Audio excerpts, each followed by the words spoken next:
pertahankan adalah size-nya itu, netonya itu tadi. Jadi seperti, tapi harga patokannya kita sudah tahu. Jadi seperti itu konsepnya. Sama kayak kita bikin waktu apel celup pertama kali. Waktu apel celup pertama kali kita juga melihat saingan di toko oleh-oleh minuman itu salah satunya adalah sari apel. Ya, sari apel itu ada kelemahannya. Kelemahannya adalah tidak 100% menggunakan buah apel. Ya, jujur saja, betul, berisa. Siapa mau meresin apel segitu banyak ya, harganya cuma segitu. Nah, harganya sekitar kalau satu kardus berapa? 30 gitu ya. Ya, antara resnya segitulah. 25 sampai 30 ribu lah gitu ya, atau sampai 35 ribu gitu. Nah, kita compare dengan itu gitu. Apel celup satu kantong harganya sekitarnya juga sama seperti itu, tapi kita 180 derajat berbeda, buahnya harus asli dan sebagainya, sehingga kalau orang bawa teng-tengan, paling kalau sari apel naik pesawat nggak bisa ya, teng-tengan ibu-ibu paling cuma bawa satu kardus, mau bawa 2 kardus 3 kardus berat begitu. Kita compare, nah kita saingkan dengan sari apel sehingga konsumen punya pilihan, sama konsepnya sama seperti itu. Begitu ibu-ibu semua, luas ya. Jadi fokus aja di salah satu itu justru lebih bagus daripada terlalu luas. Karena kalau terlalu luas kita bingung. Market antara perempuan sama wanita, perempuan sama wanita, cowok sama cewek aja sudah berbeda jauh, betul. Nanti usianya kita patok yang anak muda, anak Gen Z, milenial aja sudah gapnya jauh. Iya. Jadi menurut saya harus fokus. Gitu. Kalaupun ada misalkan marketnya adalah di Gen Z, yang dapat anak milenial anggap aja sebagai bonus. Tapi fokusnya dulu, difokuskan dulu kemana begitu. Terus kemudian ada lagi, nah ini juga penting, bahan baku. Selain market juga harus mikir bahan baku. Kenapa bahan baku itu penting? Kebanyakan teman-teman ataupun saya juga mengalami industri di bidang agro itu salah satu masalah yang paling besar adalah di bahan baku, supply chain ya, harga yang sangat fluktuatif. Kita bikin sambal tiba-tiba harga lomboknya mahal, kita juga nggak bisa produksi ya. Harganya tadinya cuma 10.000, tiba-tiba 1 kilo 100.000 gitu, bingung mau produksi gimana. Itu juga harus kita pikirkan. Jadi selain market, kalau marketnya ada tapi bahan bakunya nggak ada, kita juga percuma, berat juga begitu. Makanya kenapa kita mainnya di apel saat ini, karena yang kita kuasain saat ini masih di apel itu. Pingin nggak ke ranah yang lain? Pingin, tapi masanya kita belum punya kemampuan untuk menghandle di bahan bakunya. Karena apel pun juga sama, fluktuatif. Nah caranya gimana? Kalau kita coba akali dengan cara timelinenya, produksinya. Jadi produksi kita tidak setiap hari. Iya. Jadi ketika bahan bakunya ada, harganya bagus, kita produksi sebanyak mungkin. Itu baru kita produksi massal. Itu sebenarnya cara yang dilakukan oleh orang-orang Belanda begitu, sama ya di luar negeri seperti itu begitu. Kalau melihat kebun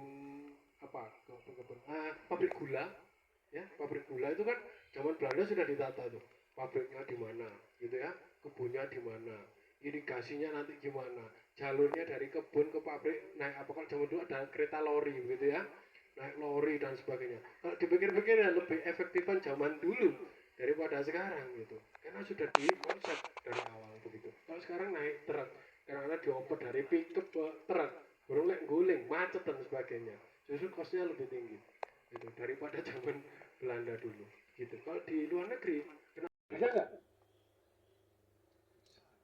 Caranya gimana?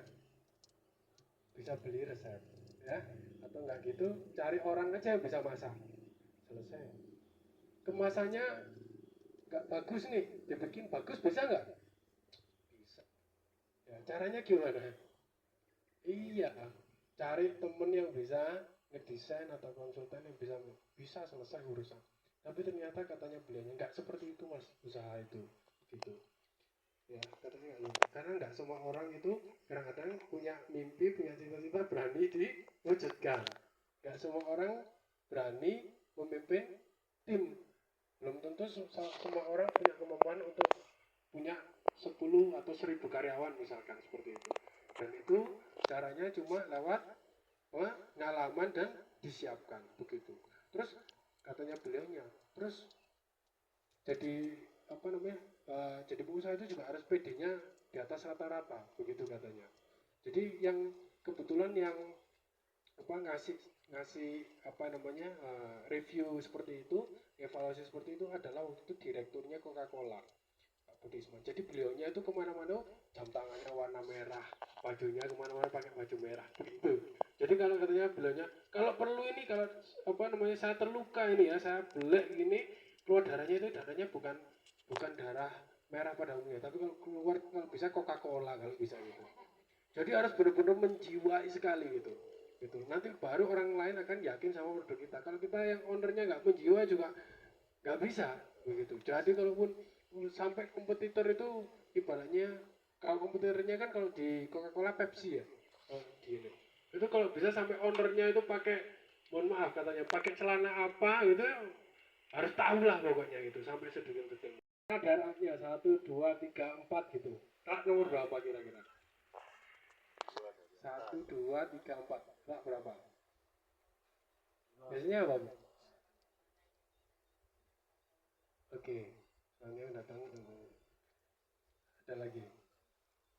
Ayo, kalau diperhatikan nanti pulang gitu ya. Coba deh mampir ke Indomaret gitu ya. Mampir ke Indomaret, ya. Mau lihat raknya popok di sebelah mana gitu ya. Bawa sendiri. Percaya atau tidak, rak popok itu kan kesannya kotor ya. Tapi justru ditaruh di rak paling atas. Paling atas, pasti 1, 2, pasti ada popok. Kenapa? Karena yang biasanya beli popok itu siapa? Ibu-ibu semua barang di apa namanya di Indomaret ya untuk makannya ibu-ibu nggak ada di rak yang paling bawah, semua ada di rak paling atas 1, 2 karena ibu-ibu nggak mungkin sambil jongkok-jongkok apa nggak mungkin iya pasti ada di rak 1, 2. Perhatikan kalau misalkan Indomaret coba lihat coklat sama permen raknya 1, 2, 3, 4 di mana yuk? Di depan kasir. Barangnya kan kecil ya biasanya ya atau coklat di mana coba? Oke, nanti pulang mampir ya ke Indomaret. Nanti perhatikan, pasti raknya ada di 3 sama 4, malah paling bawah. 3 sama 4. Karena apa?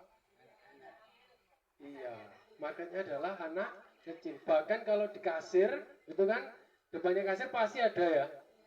Nanti anaknya karena targetnya adalah anak-anak, untuk ibunya bayar begitu kan, anaknya sambil pegang-pegang gini kan ya. Nah itu jadi semua itu sudah ditata Bapak Ibu. Jadi sampai segitunya detail. Itu jadi 1, 2, 3, 4. Nanti perhatikan semua produknya ibu pasti di rak paling atas. Itu anak-anak nanti 3 sama 4. Itu walaupun produknya kecil. Nah itu jadi semua itu memang sudah ditata sedemikian rupa. Itu kalau kita yang biasa UKM enggak memperhatikan biasanya. Itu tapi kalau orang-orang makanya produk yang sudah terkenal dari Unilever, dari Indofood dan sebagainya mereka sudah sangat mempelajari seperti itu. Jadi sangat detail. Itu.